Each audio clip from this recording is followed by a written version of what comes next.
Hello? Well, we're going to harvest out of the garden, and then I'm going to put it in my new food dehydrator to preserve it. I'll take some kale first. Can you get some? Can you get some of this?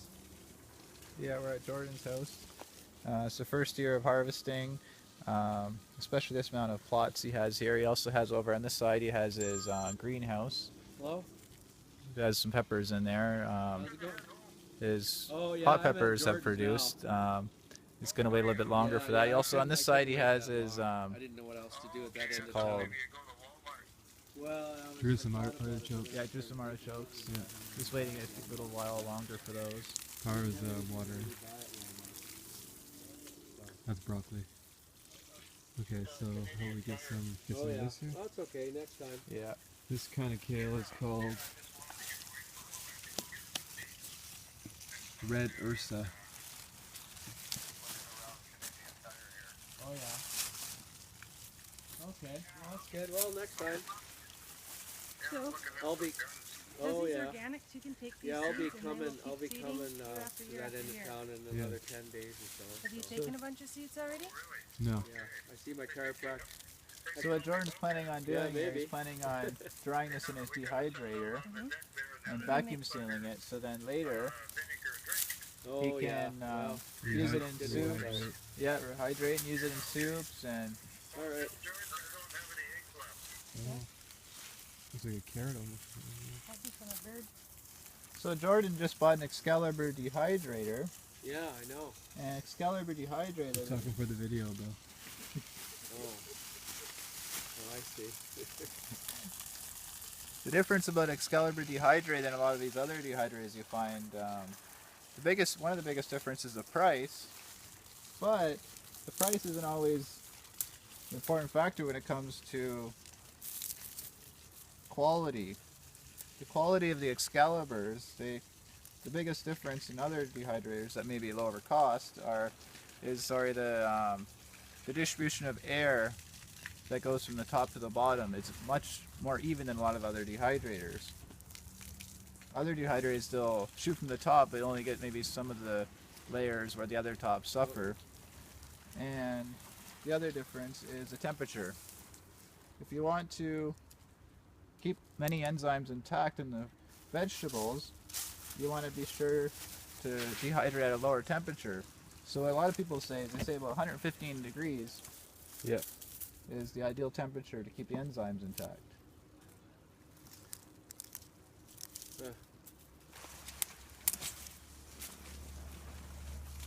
We're doing here, we're harvesting the bottom leaves. They're starting to not necessarily go bad, but they're going to dry out. Yeah. You always want to pull off these other kind of dead leaves too. So These boxes take much more water. You gotta water them like they just take more water. Oh, yeah. Well, it doesn't take as much because we put hay down, Oh yeah. so the hay traps the hay water on the in. bottom? No, right there, the hay. Oh, Right in the box. oh yeah. Because the sun doesn't hit the soil to dry out the water, right? What's that? it's oxalates are. If you look it up online, it'll explain in more detail. It's Okay. oxalic acid, Okay. and oxalic acid is not good on certain organs, and yeah, it can cause damage. Even spinach have them. Even rhubarb has oxalic acids. What else? Wow. Yeah, what else? But we can only put so much in the dehydrator, though. Yeah, Swiss chard has oxalic acids. That if you've ever consumed like Swiss chard after steaming and you get a little tinginess on your tongue. Yeah, I've heard that. You shouldn't eat too much Swiss chard. Yeah, that has oxalic acid. And also lamb's quarters, wild lamb's quarters, those have oxalic acid also. But another interesting fact is that one thing that actually changes oxalic acid is fermentation. So say if you have beets, or you have beets are a good example. You can make something that's called kvass, and that's fermented beet juice, and that actually reverses oxalic acid into lactic acid. Oh, yeah. Lactic acid's really good for you. Yeah, lactic acid, I drink lactobacillus this bacteria. biota sauerkraut juice when I'm fasting. Yeah. It's a wonderful natural laxative. It's amazing. Absolutely. And you have it chilled. If you're fasting and you're hungry, you thought you died and gone to heaven. It's so good. Yeah. It's Yeah. really, really good. So we're gonna get ready to go into Jordan's house. We're gonna dehydrate this kale. I'm gonna take off the stems, and before you know it, you'll have dehydrated kale. Should we do some collards too? Or Yeah, maybe- collards would be a good idea. Okay. Only need, they're so big here, you only need a few. If anyone knows about collard greens are quite known in the south, the southern United States. For a lot of people, it was a common staple food in the south. Collard greens and cornbread is quite common. I like cornbread. Cornbread and chicken. Yeah. Before you know it, Jordan will be doing that. What's that? He'll be cooking collard greens with cornbread.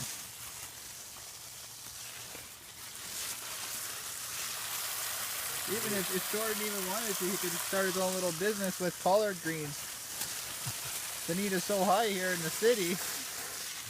Yeah. A lot of the immigrants that are moving to the city, they have a high want for collard greens. You can't buy them in the stores here.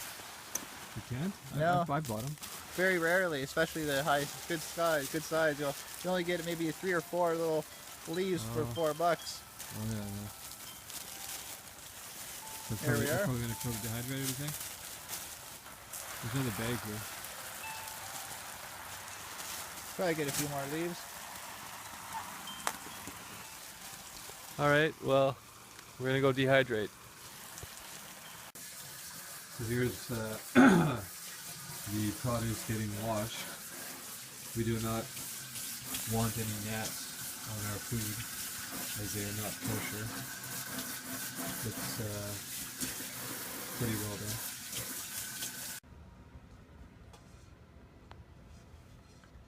So here we are at the dehydrator. It's an Excalibur.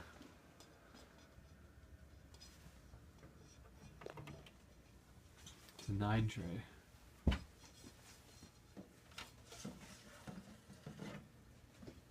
Taking every other tray out so that gives it plenty of room for air. You probably want to Airflow. take the top one out, don't you? You're not gonna Yeah, get any on the top. That's a good idea, yeah. And do the second one. This kale is not completely flat. If it was completely flat, it would be fine to have in every tray. But because it isn't, some of it's a bit curly, you want to give it some space. That's the wrong one, isn't it? Let's move it up. Oh, yes.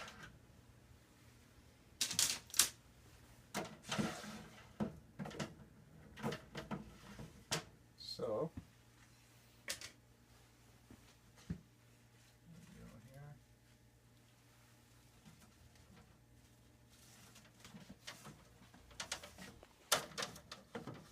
The best way here is to kind of take it out and put it on here. So as you can see, it's a bit, some of it's like the color, I think curly kale. I've also got some other greens here, the collard greens. So Jordan asked me to cut it in bite kind of prepared pieces here, so when he's ready to make whatever dishes he likes, he can just take it out of the bag and just throw it in. It's already all washed. How long do you think it'll take to dehydrate? With greens, I'm going to try to 115 degrees. It could be maybe a day and a half. You just check. You want to be sure that they're 100% dry. You never ever want to pack something in a bag or something that's only partial, because then it'll actually spoil. You want it very crisp and dry.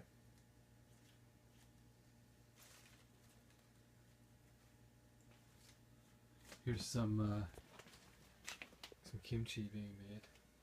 Some seeds being dried. Patty pan and a pepper from Tanzania. Here's some apple cider we made. We bottled it yesterday. We went and picked apples for free from people's yards. It's the first time doing cider, so we've never actually tried cider from store-bought cider, so we don't really have anything to go by for flavor. We hope it seemed to be decent, like, so I mean one of these days we'll try to find some store-bought cider and can try to make a comparison. Here's my corker. Right behind Jonathan here.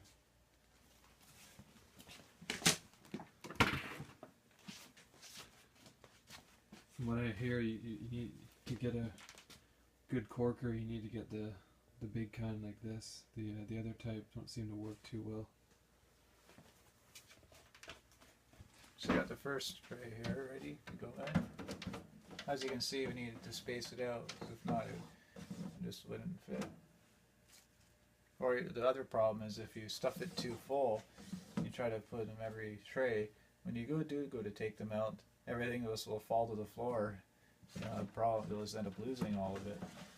Yeah.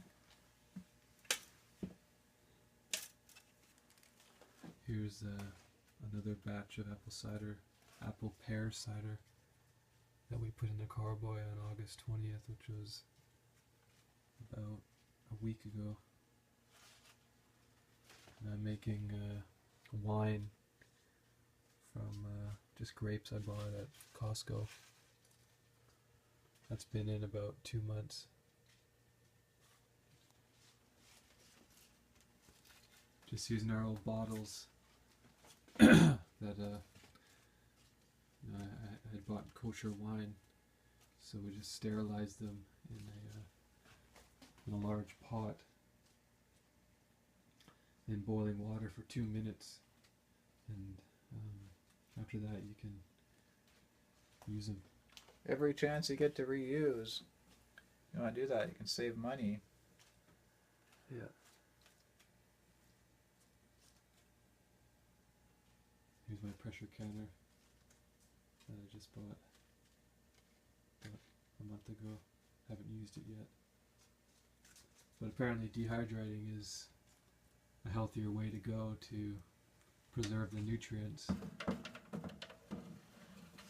Because when you pressure can and boil the vegetables or fruit or whatever, you basically pasteurize it, killing off all the living enzymes and nutrients as well, or? Yeah, you lose a lot of its nutrients. And as for canning, the top food I would suggest canning is meat, especially fish. Fish is an excellent thing. Tomatoes, you said, are good too. Yeah, you can do tomatoes, because then you know for sure especially from your garden, that's a really great thing to can, because for one, you know where it's coming from, it's fresh, it's often heirloom variety tomatoes, so the flavor will be awesome, and often they're very expensive to buy in the store. So then my plan is to vacuum seal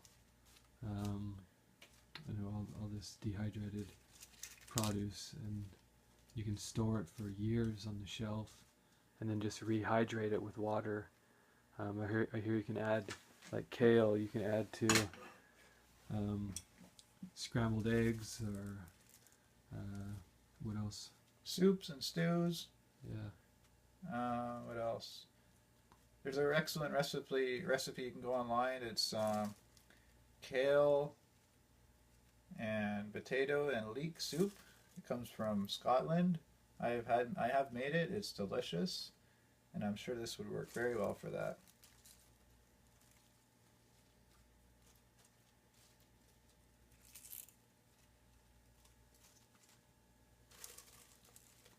Looks like we have too much. Yeah. Can we pile some more in there, maybe? Yeah, I could try to put a little bit more in there around the edges. And then you can maybe make kale chips. Yeah, you could make milk kale chips. You'd want to do a different batch for that, just because. And you gotta add your seasoning and your Before you dehydrate them? yeah. Oh, You gotta add your seasoning before you dehydrate them, and your oil or cream of choice.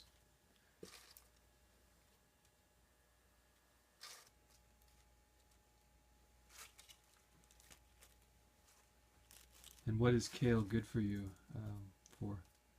Well, it's very high in fiber. It's high in chlorophyll.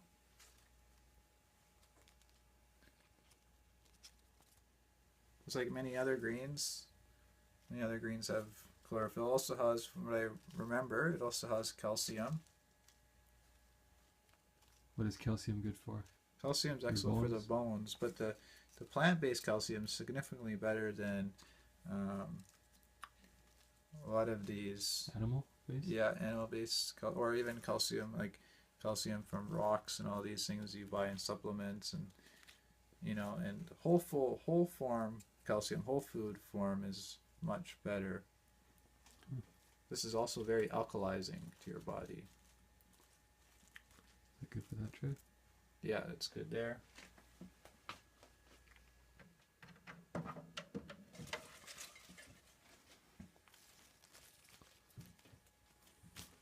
Looks like this is about here. If you guys have any questions regarding what we've done, regarding the dehydrating or anything we've added to our video regarding the winemaking or apple cider, our experiences and what we've learned, it's always a learning process, but we learn by doing, right? So feel free to leave your questions at the bottom of the reviews. Please upvote. Yeah, please help vote. Upvote. Upvote our video here, and we look Sounds forward to doing stupid. more videos. We got Jordan and Jonathan signing off. Thanks a lot.